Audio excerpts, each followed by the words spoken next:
enough Democrats who concluded that continuing to punish the American people with an extended shutdown wasn't the right way to deal with the challenges that face our country. And so we're all very pleased that we are out of the shutdown. And of course the question now is what comes next. And I think, at least here in the Senate, we have a lot of things, as you know, we have to get done. The Defense Authorization Bill, which has passed the Senate, is now being conferenced with the House. And when that conference is complete, we want to get that across the floor of the Senate. We have another nominations package we need to clear before the end of the year. And of course, we want to get the appropriations process moving again. It got slowed down during the shutdown, unfortunately, and as a consequence of that, we've got a lot of ground to make up. But as you all know, we did pass the 3 appropriations bills, and Milcon VA, Ag, and Ledge Branch. So 3 of the 12 are now law. And those 3 we got across the floor of the Senate before August, which is the first time that's happened since 2018. So as you all know, we are very committed to regular order on appropriations. We think that's the best way to fund the government, rather than having an omnibus bill written in the leader's office or a year-long CR. Going through a normal appropriations process where the committee marks up bills, has input from all the members on the committee, reports them to the floor, and there's an open process, transparent process on the floor, we think is the best way to fund the government. And so the challenge now is to get the next package ready to go. Starting, we've got the defense appropriations bill ready. We tried to move to that during the shutdown. The Democrats blocked it. We want to get on that. We're also trying to clear 4 other appropriations bills to put together a minibus that we could act on here in the Senate. So we're working through those holds, but I would just urge everybody who is interested in actually having the government funded through the traditional appropriations process to try and work constructively to get these bills up on the floor, to let us get on them and have an amendment process and try and process them in a way that enables us to fund the government through the appropriations process, as opposed to, as I said, either a continuing resolution or an omnibus or something like that. Those are not solutions that are good for the country, and they're certainly not good for this institution or for the House of Representatives. We want to do it the old-fashioned way. So that's what we intend to be working on over the course of the next several weeks, and I'm hopeful we'll have more progress to report. You had a conversation during lunch about what you're going to do with this provision that allows senators to sue. Have you decided what you're going to do when the House sends that bill over to rescind that provision? Well, we had a good conversation about that, and we'll have, I'm sure, a more fulsome conversation. Obviously, we'll see what the House does, but I will tell you that was designed, that was a Senate-specific solution. The statute that was violated applied only to the Senate, which is why we addressed it the way that we did. We strengthened that provision when it comes to allowing a federal government agency, the Justice Department in this case, to collect information, private information on individual senators. We think that's a violation of separation of powers under the Constitution. Obviously, Jack Smith violated the law in the way he went about that.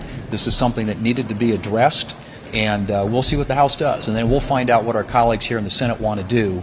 One thing I can tell you is there is a high level of interest in addressing the weaponization of the federal government, in this case the Biden Justice Department, against Article 1 members of our government here in the United States Senate. Now that the Congress has passed the Epstein Files Transparency Act, overwhelming votes in both chambers, Democrats say that they think the Justice Department, Pam Bondi, may slow walk the files release, citing ongoing investigations.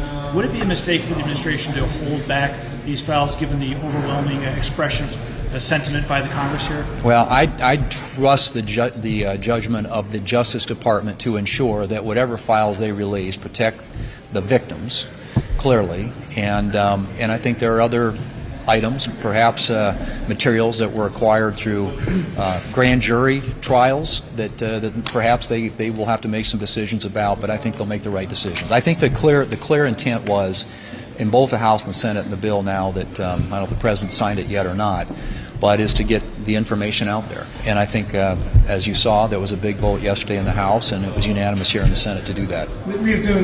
Speaker Johnson said that he was blindsided about that DOJ provision allowing senators to sue. He also said he was angry about it, And then he also said he was disappointed that the Senate didn't change the Epstein bill like he demanded. Why are you and him on such different pages when it comes to these huge issues? Well, I mean, I think there are different, obviously, having served in the House of Representatives for 6 years, I understand there are different ways of doing things. The House and the Senate function differently.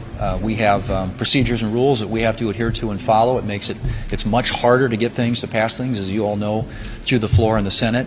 And so I think sometimes there are differences of opinion or disagreements that are partly related to the difference between the House and the Senate. They're different cultures. But in the end, the Speaker and I talk regularly. We communicate on a consistent basis, and we are unified in terms of our objectives and goals, and that is to work with the President of the United States to implement his and our agenda in a way that benefits the American people. And I think we've worked successfully to do that throughout this entire year, whether it's tax policy, energy policy, national security. You go right down the list. We have had a record of success, I think, both House and the Senate, in a unified way working together. So at times there may be, as I said, slight differences of opinion about how to proceed, how to get things done. But I think for the most part, I would say that we have an incredibly strong working relationship, and we work closely with the White House, and I think that's what's enabled a lot of the success. Senator, the President has come out in favor of preempting state-level AI regulation. Is that something that you would support in the defense bill? That is an issue that is being talked about in the context of the defense bill. It's a complicated issue, as you know. It did get litigated last summer on the floor of the Senate and in the House, for that matter, too. But it's complicated in the sense that there are lots of folks who believe that states ought to have some input into these things. But on the other hand, if you have states regulating an industry that operates across state lines, that also has implications for our economy. And so we've seen this before. We saw it this year earlier when we had to repeal the California waiver, which was something that was affecting 18 states and needed to be addressed. So we will take a look at how this is drafted in terms of the discussion that's being held on with the defense authorization bill to see if it is consistent with and complies with ensuring that states have some role when it comes to how companies operate within their states, but also recognizes the importance of having policies that enable interstate commerce, and artificial intelligence is going to be one of those issues, I think, it's going to explode. And so it's complicated, but I think our members are taking a hard look at how best to do that, and the President clearly has weighed in on what he would like to see happen, and we'll certainly take his views and give them optimum consideration. On Russia sanctions, the White House has suggested that they're ready to go ahead. When will we see a vote on this bill? You've said that it's ready to go. Right. I think what is more likely happens is the House originates that. It's a revenue measure, and so it has to. It's revenue measures originate in the House. If we had one available to us in the Senate, we could do it here. But I think too, if you want to expedite movement of that in terms of getting it on the President's desk, it's probably quicker if it comes out of the House, comes over to us, and we're able to take it up and process it on the floor. So, but we continue to have conversations about that. The President has now weighed in support of the Russia sanctions legislation. As you know, Senator Graham has been working on this for a long time, and we want to make sure that we're doing everything we can to give the administration the tools that they need to facilitate and bring about a peaceful resolution between Russia and Ukraine. And there are many of us, I'm on that bill, who think the Russia sanctions bill is an important tool in making that happen. Thank you all. Before the end of the year. We'll see.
Okay, thank you everybody. Good afternoon.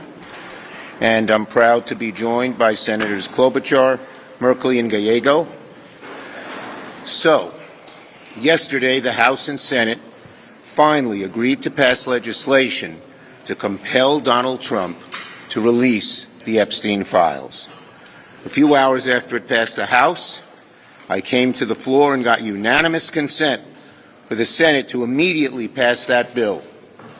I told Leader Thune that I was going to come to the floor and ask for a unanimous consent request that deemed the bills passed, and at about 5, before the first vote, and at about 10 of 5, he said he wasn't going to block it.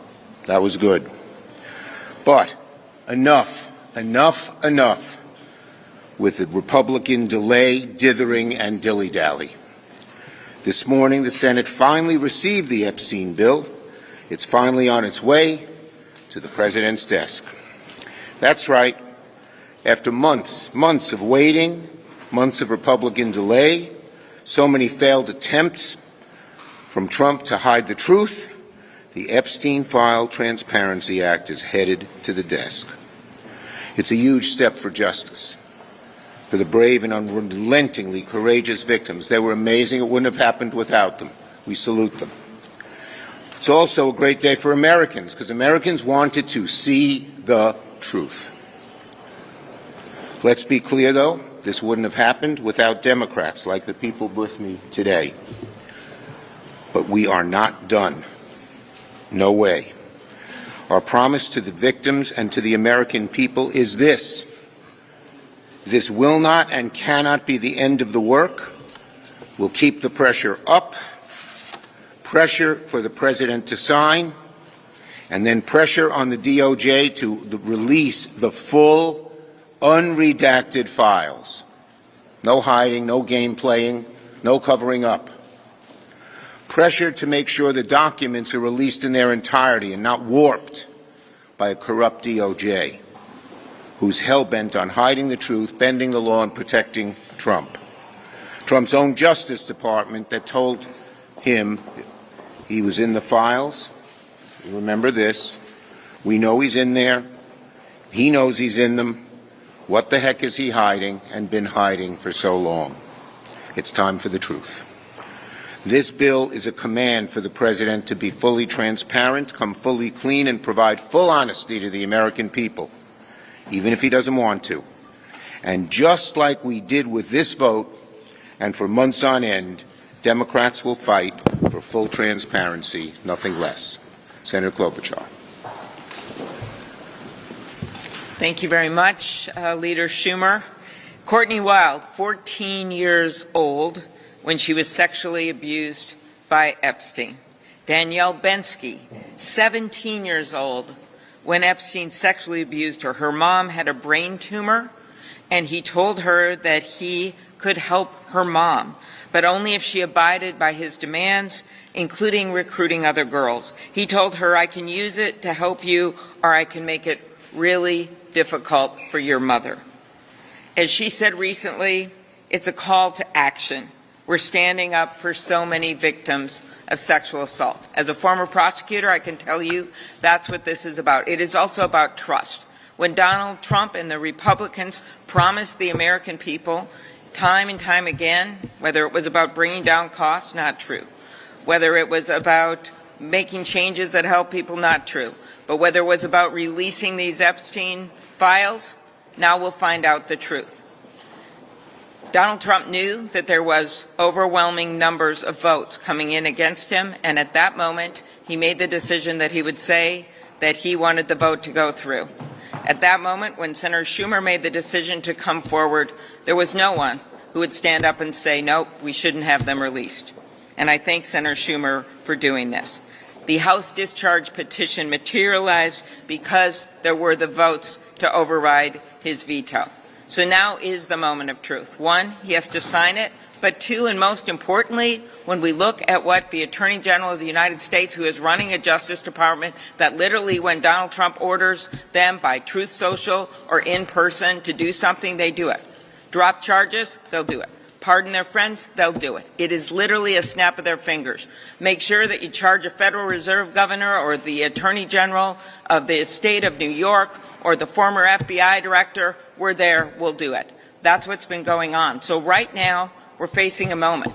Because of these faux investigations that she is now claiming are reopening, now we're going to find out, are they really going to release the files or not? And we are ready to stand up for victims like Danielle and so many others in this country. The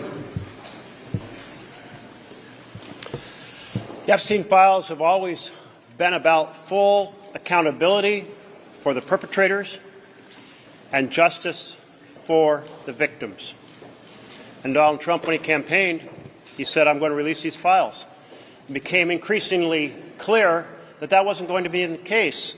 So in July, 25 Democrats introduced the Epstein files bill. Not one Republican would co-sponsor it. 4 months ago, then 2 months ago, Leader Schumer introduced that bill as an amendment on the Defense Authorization Act. And 51 Republicans tabled it. And every Democrat said, no, let's debate it and let's pass it. That's just 2 months ago. And then here we were yesterday evening. We called for all 100 senators to join in the vision of equal justice under law, and they did. And that's a great stride forward. But it is not the finish line. Because we know that Trump is not going to release those files. We are going to press him like hell. But everything we know about Donald Trump is he will obscure and delay. And there's a second set of files in the Treasury Department. $1.5 billion in suspicious activity reports. Senator Wyden and his finance team led an investigation with some bipartisan support. Those files provide huge information that will complement the information from the Department of Justice.